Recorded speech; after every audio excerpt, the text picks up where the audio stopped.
వాళ్ళని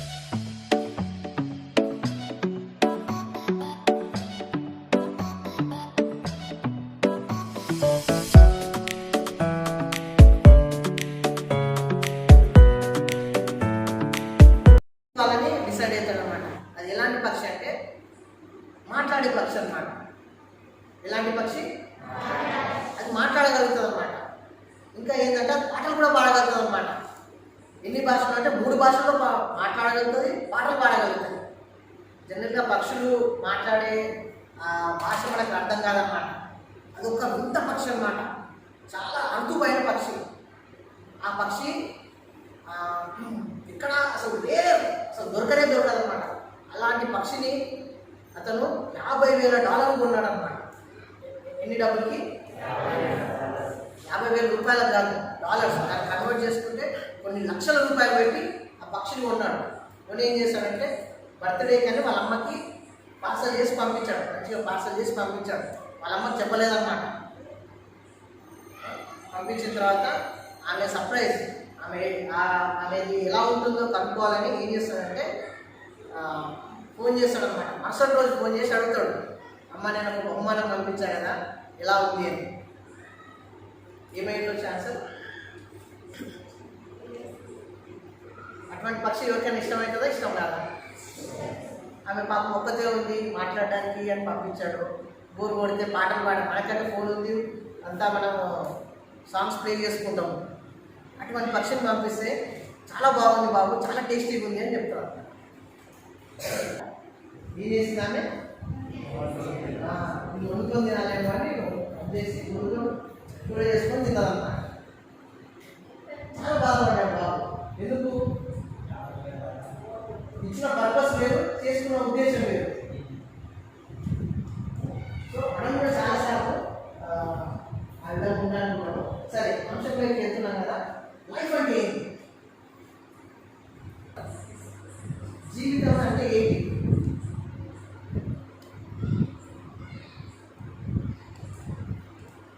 చాలా సీరియస్గా ఉన్నాం. ఇది మామూలు కాదు, మామూలు చెప్తున్నాం సాయన లైఫ్లో నా లైఫ్ చూడకండి. దేవుడు మాట్లాడతాడు, దేవుడు మాట మీరు వినండి. ఈసారి బైబిల్ పెట్టలేదు, ఏం దేవుడు మాట చెప్తాడు వ్యక్తిని చూడకండి. నేను మాట్లాడే మాటలు కానీ మీరు దైవం గమనించాల్సిందిగా దేవుడు కార్యం చేస్తాడు. జీవితం అంటే ఏంటి? ఏమనుకుంటారు జీవితం? చెప్పండి. గోల్ రీచ్ అవ్వడం జీవితం. Very good. ఎవరైనా సరే పురుషులుగా యూత్ వాయిస్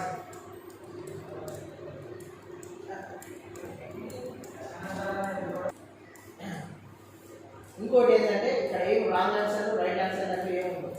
చెప్పినవన్నీ కరెక్ట్ అయితే. ఎందుకంటే ఇవన్నీ లైఫ్లో జీవితంలో భాగంగా. ఇంకా జీవితం అంటే ఎవరైనా చెప్పగలుగుతారా? చెప్పినవన్నీ కరెక్ట్. ఇంకా లైఫ్ అంటే ఏంటి? మంచిగా బ్రతకడం life. Thank you. Correct.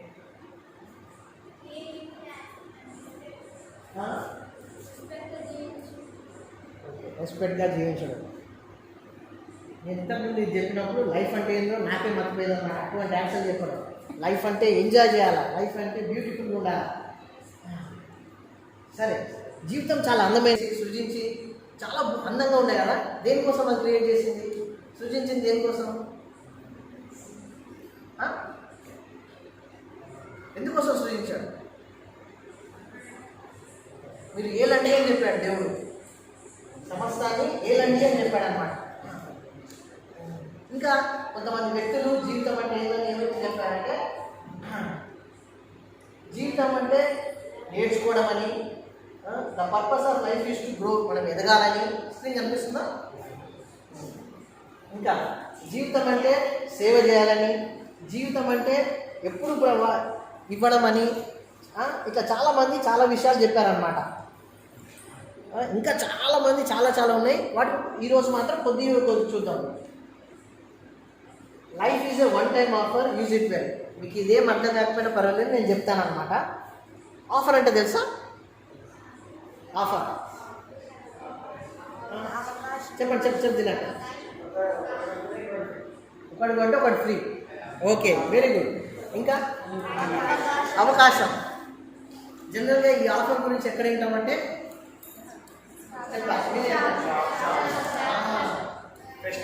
Festivals వస్తున్నప్పుడు ఆఫర్స్ పెడతారు. మొబైల్ కావచ్చు, ఇంకేదైనా కావచ్చు, డిస్కౌంట్ కావచ్చు, ఒకటి కొంటే ఒకటి ఫ్రీ కావచ్చు. లైఫ్ అనేది ఒక ఆఫర్ లాంటిది. ఆఫర్ అప్పుడు పండుగ యూజ్ చేసుకోకుండా ఏమవుతుంది? వేస్ట్ అయిపోతుంది. జీవితం అలాంటిది అన్నమాట. ఆ టైంకి నువ్వు యూజ్ చేసుకోలేదనుకో, తర్వాత అనేది నువ్వు యూజ్ చేసుకోలేదు. ఇంకో వ్యక్తి ఏమన్నాడంటే life is like A camera, face it with a smile. ఇప్పుడు ఫోటో తీస్తున్నావు అనుకో, ఏం చేస్తావు? లైఫ్ అట్లాంటిది అన్నమాట. అలాంటిది లైఫ్. సరేనా? దాన్ని మనం ఎట్లా ఎదుర్కోవాలా? ఎప్పుడు నవ్వుతూ ఆనందంగా వెళ్ళాలన్నమాట. ఇందాక ఎవరో చెప్పారు లైఫ్ అంటే గోల్ రీచ్ కావడం అంటే. ఇది కూడా కరెక్ట్. కానీ లైఫ్లో కొన్నిసార్లు మనం గెలుస్తాము, కొన్నిసార్లు ఏమవుతాం? ఓకే, ఓడిపోవడంతో పాటు మనం నేర్చుకుంటాం. Sometimes you win, sometimes you learn. కొన్నిసార్లు విజయం పొందుతాం, కొన్నిసార్లు వాటి నుంచి మనం నేర్చుకుంటాం. ఇంకో ఏమన్నాడంటే let your smile change the world, but don't let the world change your smile. దీని అర్థమైందంటే నీ నవ్వుతో నీ చుట్టూ ఉన్న ప్రపంచాన్ని కానీ వ్యక్తులను కానీ మార్చాలి, కానీ చుట్టూ ఉన్న వ్యక్తులను బట్టి నీ నవ్వు అనేది మారొద్దు, నువ్వు అనేది మారొద్దు అన్నమాట.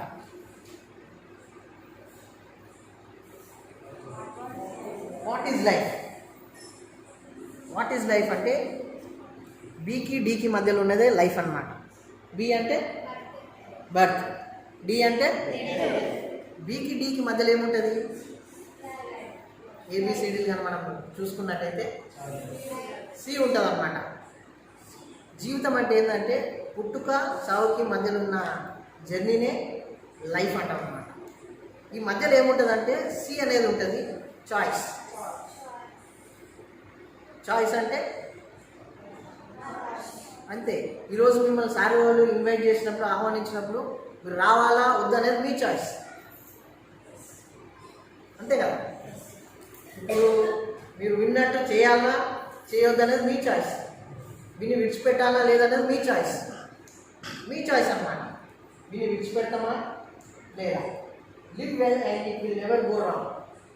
లైఫ్ని మనం మన కరెక్ట్ చాయిసెస్ తీసుకుంటే అది ఎప్పుడూ తప్పుదారులకి మనం నడిపించదు. దీని మ్యాథ్స్ ఫార్ములా ఏంటంటే లైఫ్ అనేది హాఫ్ హ్యాపీగా ఉంటుంది, హాఫ్ సాడ్గా ఉంటుంది అన్నమాట. అందరూ హ్యాపీగా ఉండరు, అందరూ ఎప్పుడు ఏడుస్తూనే ఉండరు. మనం ఎట్లా రియాక్ట్ అవుతామో ఇంతకు ముందు చెప్పినట్టు మన స్మైల్ ద్వారా, మన హ్యాపీ లైఫ్ ద్వారా ఇతరులను మనం ప్రభావితం చేయాలి. ఇతరులను బట్టి మనం హ్యాపీగా సాడ్గా ఉండదు అన్నమాట. అసలు లైఫ్ అంటే ఏంటి చూసాం కదా. ఇప్పుడు పర్పస్ ఏంటి, ఉద్దేశం ఏంటి చెప్తారా? ఉద్దేశం ఏంటో, పర్పస్ ఏంటి? మీరంతా బాగా ఆలోచిస్తున్నట్టున్నారు.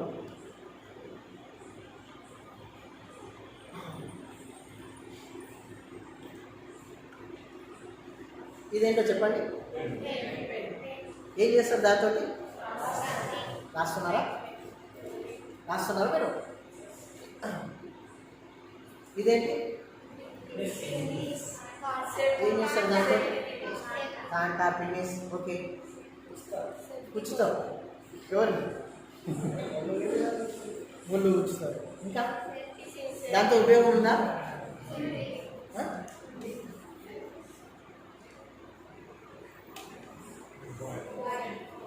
అదేంటి? ఏం చేస్తారు మీరు? ఫోన్ మాట్లాడతారు. ఇంకా వీడియోస్, సాంగ్స్, చాటింగ్. ఏం పేరు? జకారియా. కరెక్ట్ ఆన్సర్ చెప్పాడు జకారియా. సోదరా మీరు ఎవరికి ఇష్టం వచ్చినట్టు వాడు వెరీ గుడ్, కరెక్ట్ చెప్పాడు. అది మొబైల్, దాని పర్పస్ ఏంటి? దాని పర్పస్ దాన్ని దేనికోసం వాడాలి? పెన్ అయితే రాయడానికి అని చెప్పారు కదా. దీన్ని దేనికోసం వాడాలి? ఫోన్లు చేయడానికి. దాని ప్రైమరీ పర్పస్ అదనమాట. ఇదేంటి? దాని పర్పస్ ఏంటి? ఇప్పుడు మళ్ళీ ఫస్ట్ నుంచి వద్దాం.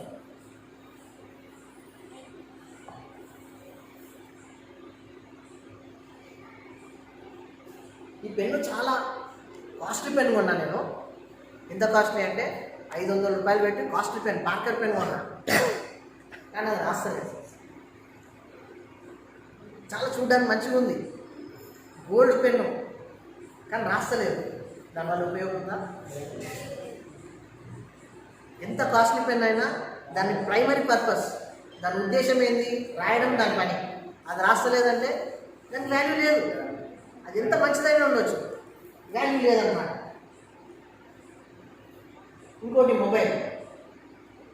దీన్ని ఎన్ని రకాలుగా వాడచ్చు అంటే ఫోన్స్ చేసుకోవచ్చు, messages, WhatsApp, YouTube, Facebook, social media, ప్రపంచాన్ని అంతా కూడా మన చేతిలో చూసుకోవచ్చు. అన్ని పనులు చేయొచ్చు దాంతో. కానీ దానికి సిగ్నల్ లేదు, టవరే లేదు, బ్యాటరీ సరిగ్గా లేదు. దాన్ని ఎన్ని వేలు పెట్టుకుంటే ఏం లాభం? వేస్ట్. ఈ చిన్న చిన్న వాటికే ఇంత పర్పస్ ఉన్నప్పుడు ఈ పెన్నుకే, ఇది పిన్నికే, ఇది ఎంత ఉంటుందమ్మా? లేదు, దాని కాస్ట్ ఎంత ఉంటుంది చెప్పాలి, మీరు చెప్పాలి. 1 రూపీ. 1 రూపీకి పెన్ను కొన్నా దాని పర్పస్ చాలా ఉంది. అంటే చిన్న చిన్న వాటికి ఇంత ఉద్దేశం ఉన్నప్పుడు దేవాది దేవుడు ఈ సృష్టిని ఎట్లా క్రియేట్ చేశాడంటే కలుగును గాక అనగానే కలిగిపోయింది అంతా. మనిషిని కలుగును గాక అని చెప్పలే, మనిషిని మాత్రం. మనిషిని ఏం చేశాడంటే తన స్వరూపమందు తన పోలిక చొప్పున నరుని సృజించాడు. దేవుని స్వరూపం కలిగి మనం ఉన్నామన్నమాట. దేవుని పోలికలు. ఇప్పుడు చిన్న పిల్లలను చూస్తే అరే ముక్కు అమ్మలాగా ఉంది, నోరు నాయనలాగా ఉంది అని పోలికలు చెప్తా ఉంటారు కదా. మనం ఎవరి పోలికలు చొప్పున ఉన్నామో దేవుని పోలికలు చొప్పున మనం సృజించాలని బైబిల్లో రాసిందన్నమాట. అంత జాగ్రత్త తీసుకున్నాడు దేవుడు.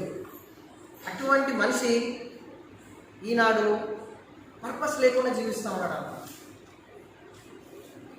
ఈ చిన్న చిన్న వాటికి ఇంత పర్పస్ ఉన్నప్పుడు దేవాది దేవుడు సృజించిన మనిషి ఈరోజు నేను ఈలో పీపీటీ చేస్తున్న ఈ ల్యాప్టాప్ని, మనం వాడుతున్న ఫోన్ని, సారదీస్తున్న కెమెరాని, మైక్ని అంతా సృష్టించింది ఎవరు? మనిషి. దేవుడిచ్చిన జ్ఞానంతో సృజించిన మనిషి ఈరోజు ఏమైపోయాడంటే ఒక గోల్ లేకుండా, ఒక పర్పస్ లేకుండా జీవిస్తూ ఉన్నాడు అన్నమాట. ఎటుపోవాలో అర్థమైతలేదు మనిషి. What is my purpose? నా పర్పస్ ఏంటి? చిన్న పెన్నుకే అంత ఉద్దేశం ఉంది, చిన్న పిన్నిసకే అంత వాల్యూ ఉన్నప్పుడు మనము వీఆర్ నాట్ నార్మల్. మనమంతా ఏదో కామన్ కాదు. మనమంతా దేవుడు ఎంత తెలివినిచ్చాడు, ఎంత జ్ఞానాన్ని ఇచ్చాడు, ప్రపంచాన్ని ఏలమని చెప్పాడు. నిజంగా ఏళ్తా ఉన్నాం. ఇటువంటి మనిషికి ఇంకెంత ఉద్దేశం ఉండాలి? నిజంగా ఆ విధంగా ఉంటున్నాం మనం? మీరేం చెప్పకండి, ఆలోచించండి, చేసుకోండి. మనిషి యొక్క ఉద్దేశం ఏంటి? ఈ జీవితం యొక్క ఉద్దేశం ఏంటి చెప్తారా? జీవితం యొక్క ఉద్దేశం. సైలెంట్ అయిపోయారంట. మనం చాలా శ్రేష్టమైన వాళ్ళం అన్నమాట. ఒక వ్యక్తి ఏమంటాడంటే the greatest tragedy in life is not death but a life without a purpose. మనం అనుకుంటాము చావు అనేది పెద్ద విషాదమైన జీవితం అనుకుంటాం, సంఘటన అనుకుంటాం. చావు అనేది పెద్ద విషాదమైన సంఘటన జీవితంలో, అదొక పెద్ద విషాదమైన సంఘటన అనుకుంటాం. కానీ చావు కంటే ఘోరమైనది ఇంకేదంటే, చావు కంటే విషాదమైనది ఏంటంటే లైఫ్ వితౌట్ ఏ పర్పస్. ఒక ఉద్దేశం లేకుండా జీవించే జీవితము చాలా విచారం అన్నమాట. చావు ఎందుకు అంత విచారం అన్నారంటే మనిషి సంఘజీవి, బంధుత్వాలు ఉంటాయి, రిలేషన్స్ ఉంటాయి. అన్ని సంవత్సరాలు కలిసి జీవించిన వ్యక్తి సడన్గా లేడంటే చాలా బాగా అనిపిస్తుంది. ఆయన లేని లోటును బట్టి ఏడుస్తూ ఉంటారన్నమాట. కానీ మన మధ్య బ్రతుకుతూ మనతోనే ఉంటూ ఒక ఉద్దేశం లేకుండా, ఒక గురి లేకుండా, ఒక గమ్యం లేకుండా జీవిస్తున్నాం. మన మధ్యలో ఉన్నారు కదా, అది ఇంకా చాలా పెద్ద విచారం అన్నమాట. ఏం చేస్తాడో తెలియదు, ఏం చదువుతాడో తెలియదు, ఎటు వెళ్తాడో తెలియదు. అది ఇంకా పెద్ద విచారం అన్నమాట. అలా ఉండదు మనం. ఇంకో వ్యక్తి ఏమంటాడంటే 2 most important days in your life are the day when you are born and the day when you find out why. జీవితంలో 2 ఇంపార్టెంట్ డేస్ ఉంటాయంట మనకి. 2 ఇంపార్టెంట్ డేస్. అదేంటంటే మన బర్త్డే, డెత్ డే కాదమ్మా, బర్త్డే. మనం ఎందుకు పుట్టామో తెలిసిన రోజు. ఒక ఆయన ఇలా అంటాడు అనమాట, పుట్టినరోజు పండుగ అందరికీ, కానీ పుట్టింది ఎందుకో తెలిసేది కొందరికి. 2 ఇంపార్టెంట్ డేస్. మనం ఎందుకు పుట్టామో, పుట్టినరోజు మనం ఎందుకు పుట్టామో తెలుసుకున్నాడంటే అవి చాలా ఇంపార్టెంట్ డేస్ అన్నమాట. ఇంకో వ్యక్తి ఏమంటాడంటే the purpose of life is the life of purpose. జీవితం యొక్క ఉద్దేశం ఏంటంటే ఉద్దేశం కలిగి జీవించడమే లైఫ్ యొక్క పర్పస్ అని చెప్తా ఉన్నాడు. ఈసారి వాక్యం చెప్పుకుంటాడంటే ఎంత ఇదే చెప్తున్నాను, ఏం భయపడకండి. మనం ముందు కూడా కావచ్చు. దలై లామా ఆయన ఒక బౌద్ధ మతస్థుడు ఏమంటాడంటే our prime purpose in life is to help others. If you can't help them at least don't help them. దలై లామా అనే బౌద్ధ మతస్థుడు ఏమంటాడంటే వినదా ఏమంటాడంటే జీవితంలో నువ్వు ఎవరికన్నా హెల్ప్ చేయాలి, అంతేగాని ఎవరిని బాధ పెట్టదు, ఎవరిని హర్ట్ చేయదు అని చెప్తా ఉన్నాడు అనమాట. ఇది ఒక దేవుని ఉద్దేశం అనమాట. లైఫ్లో మనకు వచ్చిన అందరూ మనం ఎంతో హ్యాపీగా ఉండడానికి ట్రై చేయడం, అట్లానే అందరూ బాధ పెట్టారు మనని. కొంతమంది in life you realize that there is a purpose for every person you meet. జీవితంలో నువ్వు కలిసిన ప్రతి వ్యక్తికి ద్వారా దేవుడు నీకు ఏదో ఒకటి నేర్పిస్తాడు. కొందరు నేను పరీక్షిస్తాడు, కొందరు నేను వాడుకుంటారు, కొందరు నీకు నేర్పిస్తారు, కొందరు నీలో ఉన్న బెస్ట్ని, నీలో ఉన్న తలాంతులని, నీలో ఉన్న టాలెంట్ని దాన్ని బయటకు తీసుకొస్తారు. మన టీచర్లు కావచ్చు, నువ్వు బాగా చదువుతున్నావు కంటిన్యూ చేయని నీకు ఎంకరేజ్ చేయడం కానీ, కాంపిటేటివ్ ఎగ్జామ్స్కి మెటీరియల్ ఇవ్వడం కానీ, తల్లిదండ్రులు కానీ, కొంతమంది వ్యక్తులు నిన్ను టెస్ట్ చేస్తారు, పరీక్షిస్తారు, కొంతమంది నిన్ను ప్రోత్సహిస్తారు, కొంతమంది నేను బాధ పెడతారు, కొంతమంది నీలో ఉన్న టాలెంట్ని వెతికి తీస్తారు అన్నమాట. మన పర్పస్ ఏంటంటే దేవుని మహిమకు వచ్చేటట్టు మనం బ్రతకడమే పర్పస్ అన్నమాట. చాలామంది ఏమనుకుంటారంటే the purpose of our life ఏమనుకుంటారంటే చిన్నప్పుడు స్కూల్కి పంపిస్తారు, కాలేజీకి వెళ్తాం, చదువుకోవాలి, తర్వాత ఏం చేయాలి, చదువుకున్న తర్వాత ఉద్యోగం చేయాలి, ఉద్యోగం చేసిన తర్వాత ఏం చేయాలి, ఉద్యోగం వస్తే ఏం చేస్తారు, పెళ్ళి చేస్తారు, పెళ్ళి తర్వాత చిల్డ్రన్, పిల్లల్ని కాదా, పిల్లల్ని పెద్దగా చేయాలి, ముసలోళ్ళు అవుతారు, అప్పటికి ఒక ఇల్లు కొనాలి, తర్వాత ముసలోళ్ళు, తర్వాత చనిపోవడం. ఇంకా ఇదే సైకిల్ రిపీట్ అవుతూ ఉంటుంది. చదువుకోవాలా, జాబ్ చేయాలా, పెళ్ళి చేసుకోవాలా, పిల్లలు, ఒక ఇల్లు కొనాలా, భూములు ప్రాపర్టీస్ కొనాలా, ముసలోళ్ళు అయిపోవాలా, చనిపోవాలి. ఇక్కడ అంతా busy busy busy busy busy. ఇక్కడ మాత్రం ఐడెంటిటీ అనిపిస్తున్నాయి. చదువుతున్నప్పుడు బిజీ, జాబ్ చేస్తున్నప్పుడు బిజీ, మ్యారేజ్ అప్పుడు కూడా బిజీ, చిల్డ్రన్తో పాటు ఉన్నప్పుడు, పిల్లలు ఉన్నప్పుడు బిజీ, ముసలి కూడా అయినప్పుడు మాత్రం ఖాళీ ఉంటాం, చనిపోతప్పుడు మాత్రం ఒక్కడే. ఇదేనా జీవిత ఉద్దేశం? చెప్పండి. ఎస్ సార్, ఇంతేనా జీవితం? ఇంతే అని అనిపిస్తుంది. కానీ క్రైస్తవం దానికి భిన్నం అన్నమాట. మనది ఎప్పుడు చావుతో అయిపోదన్నమాట. చావు నుంచి కూడా ఇంకా బియాండ్ దట్ మన నిరీక్షణ అదే. అందరు పుడతారు, చనిపోతారు, చనిపోయిండు అని పోతాం అంతే. మనము ఎక్కడికి పోయిండని మాత్రం చూస్తాం. పోయిండు అంటే కానీ ఎక్కడికి వెళ్ళిండు. యేసుప్రభు వారు చాలా మంచిగా పరిచర్య చేశాడు. చాలా మంచి పరిచర్య చేసిన తర్వాత ఆయన సిలువ వేసి చంపేశారు.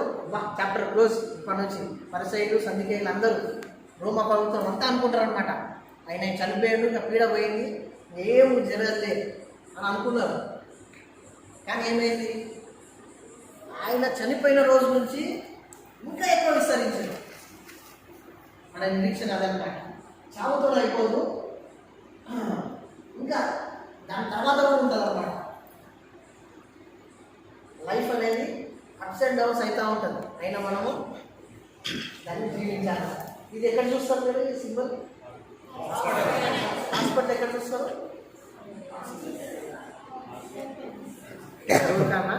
బెడ్ మీద ఉన్నప్పుడు. ఏం బెడ్ అది? Patient bed. ఓకే ఓకే, మిమ్మల్ని ఇబ్బంది పెట్టాను. ఎమర్జెన్సీ ఐసీయూలో పెట్టినప్పుడు కానీ హార్ట్ బీట్ చూస్తున్నట్టే ఆయన మామూలుగా పడక మీద కాదు, మంచిగా సిలిండర్ వేసి ఆక్సిజన్ వేసి పెట్టారంటే చాలా క్రిటికల్ ఉన్నాడనే అర్థం చేసుకోవాలి. లైఫ్ అనేది ఇట్లా ఉంటుంది అనమాట. అప్స్ అండ్ డౌన్స్ జరుగుతూ ఉంటుంది. అది ఒకవేళ స్ట్రేట్గా ఉందంటే ఏదో తేడా ఉంది, ఇంత సాఫీగా జరుగుతుందంటే సంథింగ్ ఇది తేడా. ఎవరిదన్నా కాదు, అంత సాఫీగా జరుగుతాయా?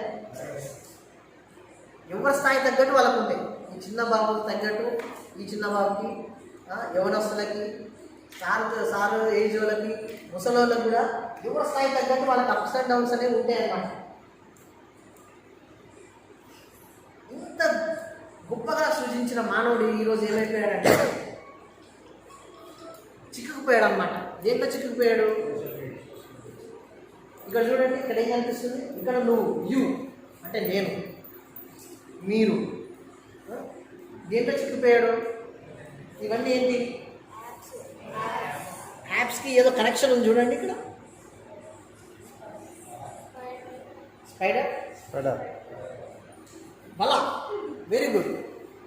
నెట్, ఇంటర్నెట్ కదా అండి. నెట్ అంటే వల.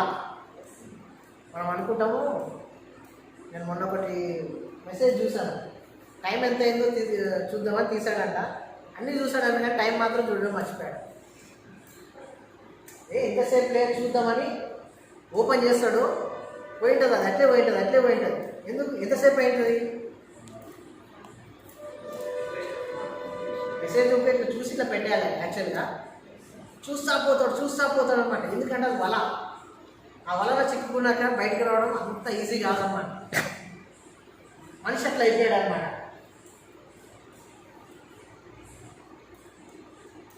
మనిషి బ్రెయిన్ అంతా దేంతో నిండిపోయిందంటే ఫేస్బుక్ అనే కాదు, యూట్యూబ్ కావచ్చు, వాట్సాప్ కావచ్చు, ఇంకా వేరే సోషల్ మీడియా ప్లాట్ఫామ్ ఏదైనా కావచ్చు. మీకు ఇంకోటి చెప్పాలా, మన జీవితంలో ఉద్దేశం అంటూ ఏది ఉంటుందంటే, నువ్వు ఎక్కువ మైండ్లో ఏది పెట్టుకుంటావో అదే నువ్వు అవుతావు. నీ మైండ్లో అంతా దేంతో నింపబడి ఉంటే అదే బయటకు వస్తుంది. నాకు ఒక గ్లాస్ వాటర్ తెచ్చినప్పుడు అందులో అన్నీ వాటర్ ఉన్నాయి. నేను చల్లితే ఏమవుతుంది? ఏం బయటకు వస్తుంది? వాటర్ బయటకు వస్తుందా? అట్లా మన మైండ్లో కానీ మనం దేంతో నింపబడ్డామనుకో, మనం ఎవరైనా పట్టుకొని ఇట్లా అంటే అదే బయటకు వస్తుంది. మన మైండ్ దేంతో నింపబడింది? యూట్యూబ్తో అడిక్షన్ అయినావా? ఇది ఒకటి వచ్చింది కొత్తగా, ఎప్పుడు ఆన్లైన్ ఉంటాడు అనమాట.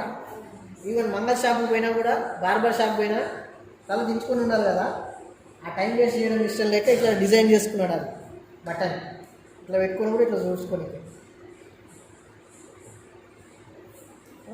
అది పబ్జీ కావచ్చు, ఫ్రీ ఫైర్ కావచ్చు, ఏ మొబైల్ అయినా సరే చాలామంది వాడుతూ ఉంటారు అనమాట. అసలు దాని నుంచి బయటికి రాలేక ఎన్ని వార్తలు విన్నాం న్యూస్లో. పబ్జీ ఆడుతూ మత స్థిమితం పోయినాడు. పబ్జి ఆడనివ్వట్లేదని పేరెంట్స్ ఏం చేసుకున్నారు? సూసైడ్ చేసుకున్నారు. ఫోన్లో గేమ్ ఆడినందుకు సూసైడ్ చేసుకున్నారు. ఇలాంటి వ్యక్తి ఒక మనిషి, ఈ ప్రపంచాన్ని ఏలే వ్యక్తి అట్లా చేసుకున్నాడు అనమాట. ఇంకా కొంతమంది ఏమయ్యారంటే జీవితమే లవ్ అనుకున్నారు. లవ్ ఫెయిలియర్స్, ఫిలింకి సినిమాలకి బానిస అయిపోయారు, అడిక్ట్ అయిపోయారు. అది ఇదే జీవితం అనుకుంటున్నారు. ఇప్పుడు వ్యక్తి చాలా జాగ్రత్తగా కంప్యూటర్ చూస్తున్నారు కదా. ఏం చూస్తుండొచ్చు అంత జాగ్రత్తగా? చూస్తేమో అంత చీకటి ఉంది, లైట్లు బంద్ చేసి అంత జాగ్రత్తగా ఏం చూస్తుండొచ్చు? ఎక్కడే చెప్తాం. లైట్లు బంద్ చేసి అంత జాగ్రత్తగా కంప్యూటర్లో ఏం చూస్తుండొచ్చు? అశ్లీలాత ఖచ్చితంగా చూడకూడదనే చూస్తున్నాడు, అంతే కదా. అంత దగ్గరికి ఇట్లు పెట్టుకొని అంత జాగ్రత్తగా చూస్తుండంటే ఖచ్చితంగా వేరే వ్యక్తి చూడకూడదు. ఇలాంటి వ్యక్తి ఎలా చూస్తున్నాడంటే ఈ ప్రపంచాన్ని, ఈ సృష్టిని అంతటినీ ఏలండి అనే దేవుడు చెప్పిన వ్యక్తి ఇందులో చిక్కుకుపోయాడు అనమాట. ఇందాక ఇంటర్నెట్ చూసాం కదా, ఆ నెట్లో ఫేస్బుక్ కావచ్చు, సినిమాలు కావచ్చు, ఈ లవ్ అఫేర్స్ కావచ్చు, ఇలాంటి అశ్లీల దృశ్యాలు సినిమాల్లో కావచ్చు, పోర్నోగ్రఫీ అంటారు, లిజనింగ్ టు మ్యూజిక్, ఇవన్నిటిలో మధ్యలో మనిషికి అసలు చదువు అయిపోయిన తర్వాత ఏంది నా లైఫ్ ఇట్లా అయిపోయిందని తల కోరుకుంటున్నాడు. ఏంటి నా జీవితం ఇట్లా అయిపోయింది? 10th అయిపోయినాక ఇంటర్ అయిపోయిన తర్వాత డిగ్రీ, ఇంకా ఓపిక ఉందంటే పీజీ చేస్తాం. What next? డిగ్రీ తర్వాత ఏం చేయాలి? మనం చదువుకి అసలు జాబ్ రాదు. ఏం చేయాలని అసలు అప్పుడు కెరియర్, అప్పుడు జ్ఞానం కోసము ఇవన్నీ చేశాడనమాట. స్మోకింగ్ చేశాడు, డ్రింకింగ్ చేశాడు, ఏం చేయలేదు. కొంతమంది అట్లా కూడా ఉంటారు, ఏం చేయరన్నమాట.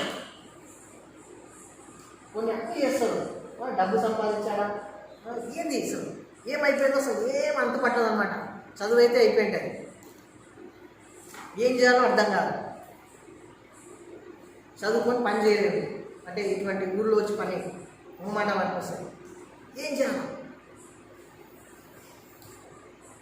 ఇవన్నీ మనిషి చేస్తూ ఏమనుకుంటాడంటే ఇవన్నీ చేస్తూ ఇష్టమైన ఫుడ్ తింటూ ఎవరితోనన్నా సక్సెస్ఫుల్గా అంటే శబాష్ అనిపించుకుంటూ గ్యాంగ్స్ మెయింటైన్ చేస్తూ ఇవన్నిటి వల్ల సంతోషం వస్తుందని మనిషి వెతుకుతూ ఉన్నాడు అన్నమాట.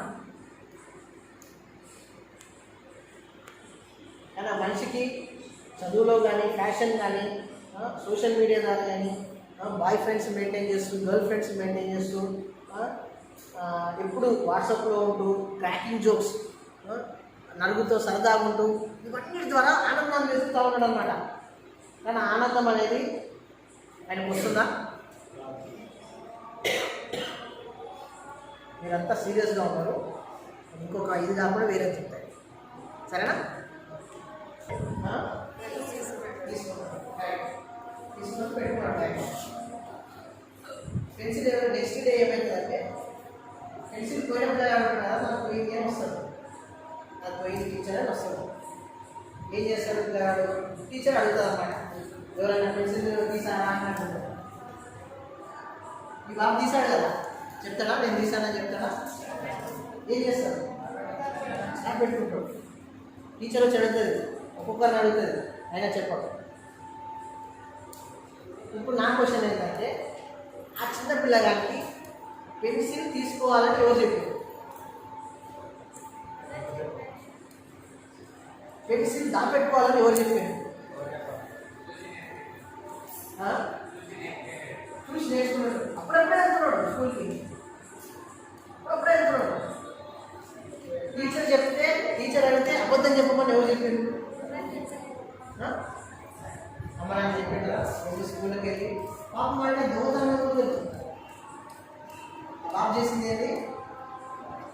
వేరే పెన్సిల్ తీసి పెట్టుకొని నేను వేరేగా చెప్పాను, అంతే కదా. మనకు సరదాగా అనిపిస్తుంది కదా, నవ్వుకుంటాం. ఆ బాబుకి పెన్సిల్ తీసుకొని దాపెట్టుకొని అబద్ధం చెప్పమని ఎవరు చెప్పారు? ఎవరు చెప్పాలి? Very good. ఎవరు చెప్పరు? స్కూల్కి వెళ్ళింది దేనికి? ఈ పెన్సిల్ తీసి లోపల పెట్టుకోమని ఎవరు చెప్పారు అన్నమాట. ఎట్లా వచ్చిందంటే ఏజ్ పరం కాదు.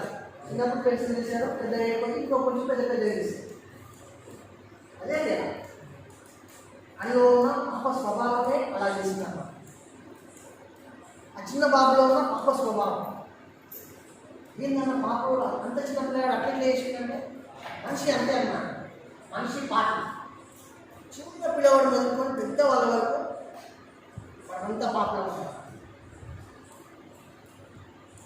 ఆ పాపం ఎంతవరకు ఉంటుందంటే ఈ శరీరం ఉన్నంత వరకు, లోకం ఉన్నదంతా ఏంటి? లోకం ఉన్నదంతా శరీరాశ, నేత్రాశ, జీవనం. నేత్రాశ అంటే ఏది కావాలి, ఎప్పుడు ఏం చూస్తూ ఉండాలా, ఏది అందంగా కనిపిస్తుందా. శరీరాశ అంటే ఏది ధరిస్తున్నా, ఏ ఫ్యాషన్ పెట్టుకున్నా, హెయిర్ స్టైల్ ఎట్లా పెట్టుకున్నా, ఫ్యాషన్ ట్రెండ్స్. జీవబ్రహ్మం అంటే గప్పాలు, బోస్టింగ్ అన్నమాట. ఉన్నది ఇంత, ఈయన చెప్పేది ఇంత ఉంటుంది అన్నమాట. ఇదన్నమాట లోకం. ఇదంతా కూడా వేస్ట్. ప్లాన్ చేస్తారన్నమాట.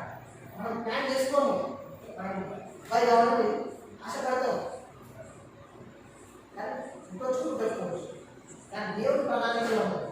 దేవుడు కీర్తన గ్రంథం ఉంటుంది కదా, నువ్వు తల్లి గర్భంలో పిండంగా రూపింపబడకపోతే నేను నిన్ను ఎరిగాను, నేను నిన్ను చూశాను, నీ దినాలన్నీ కూడా జీవ గ్రంథంలో లిఖించాలని చెప్తాడు అన్నమాట. ఎప్పుడు ఎప్పుడు తల్లి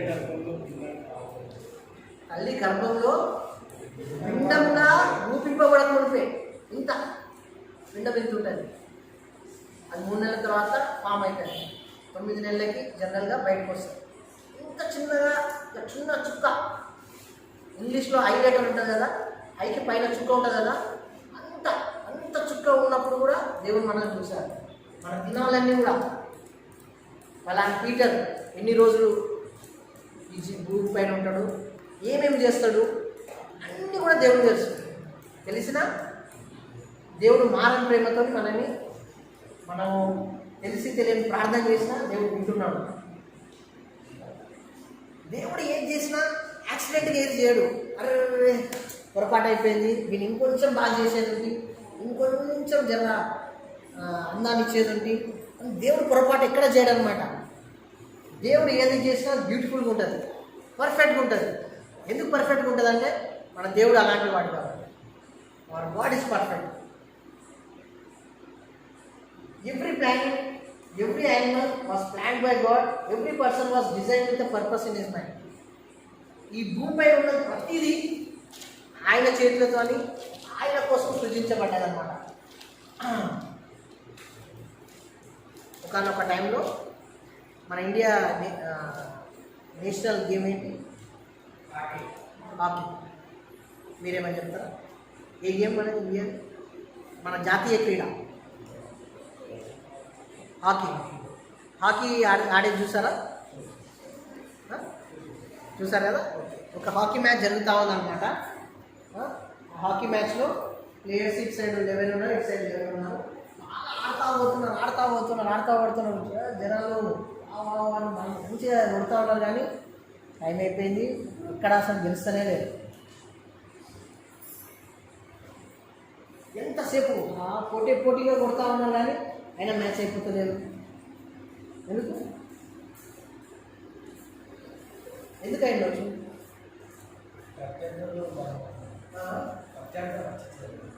ఆపోజిట్ టీం వాళ్ళు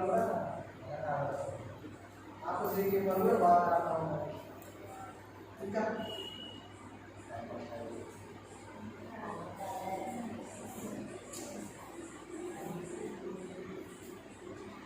ఏమి వచ్చి బైబిల్ చదివేట్టుకోవాలి కాబట్టి నేను దేవుడు అని ఒప్పుకుంటాను. నేను ఒప్పుకుంటాను, నేను దేవుడే.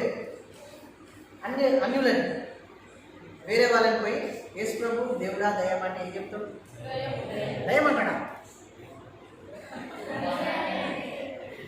యేసు ప్రభు ఎవరు అని అడిగితే ఏం చెప్తాడు? యేసు ప్రభు దేవుడా దయమా అని 2 ఆప్షన్లు ఇద్దాం. ఏమని చెప్తాడు?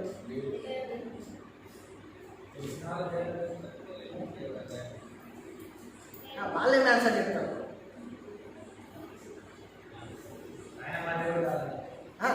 యేసు ప్రభు దేవుడా కాదు, నా దేవుడు కాదు. దేవుడు అని ఒప్పుకుంటాడా లేదా?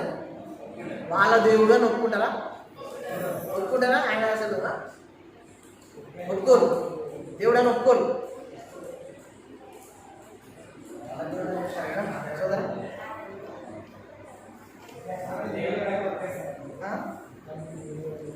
అదే దేవుడు అని ఒప్పుకుంటారు. యేసు ప్రభు ఎవరంటే మనం ఏం చెప్పాము? దేవుడు అని చెప్పాడు. వేరే వ్యక్తిని పోయి యేసు ప్రభు ఎవరు అనే దేవుడే దయమంటే దేవుడే అంటాడు. నువ్వు దేవుడు అంటే ఆయన కూడా దేవుడే అంటాడు. ఏం తేడా ఉంది?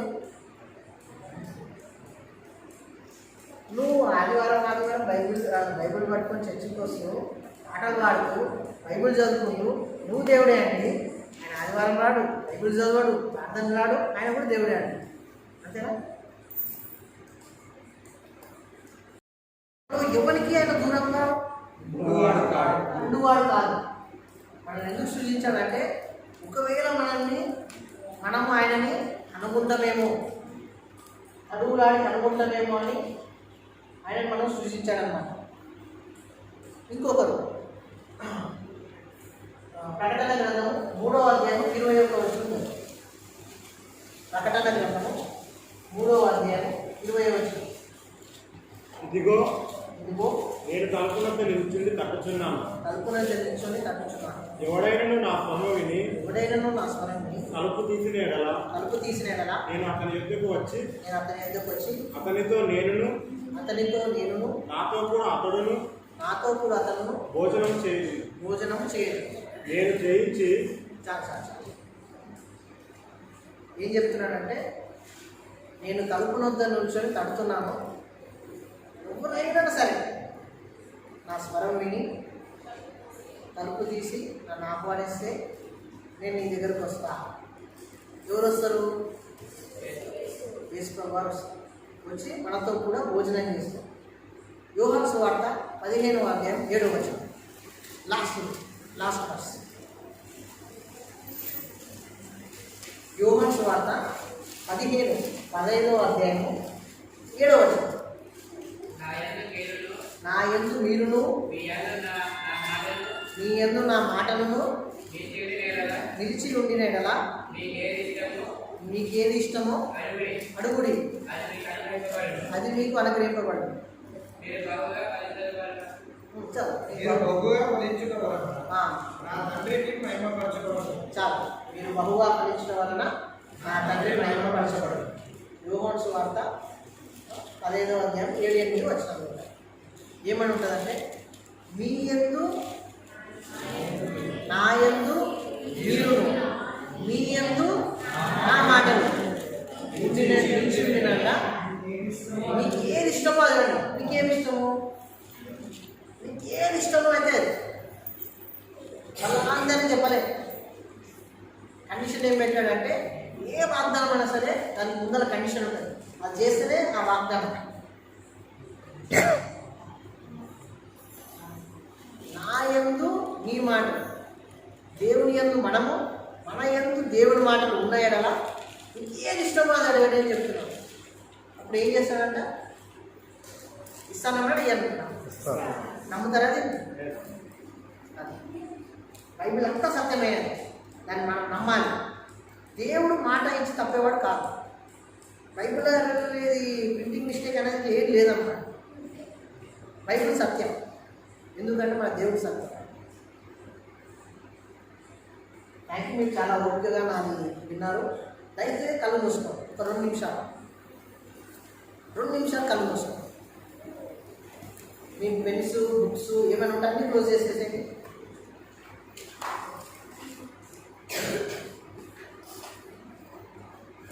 కళ్ళు మూసుకోవాలమ్మా. ఇవ్వని చూడద్దు, నన్ను చూడొద్దు, పక్క వాళ్ళని ఇవ్వని చూడొద్దు. మోకండి సైడ్.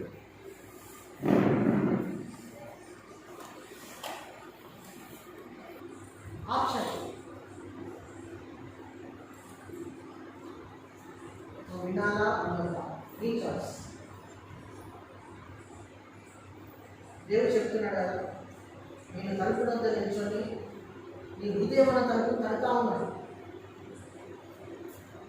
ఎవడైనా సరే నా స్వరం విని నా మాటలు విని తలుపు తీస్తే నేను లోపలికి వస్తాను చెప్తాను. వినాలా వినొద్దానే నీ చాయిస్. దేవుడు మాట్లాడుతున్నప్పుడు, దేవుడు తలుపు నడుతున్నప్పుడు నేను మాట్లాడాలా వద్దానే నీ చాయిస్. తలుపు తీయాలా వద్దనేది నీ చాయిస్. ఆయన ఆహ్వానించాలా వద్దనేది నీ చాయిస్.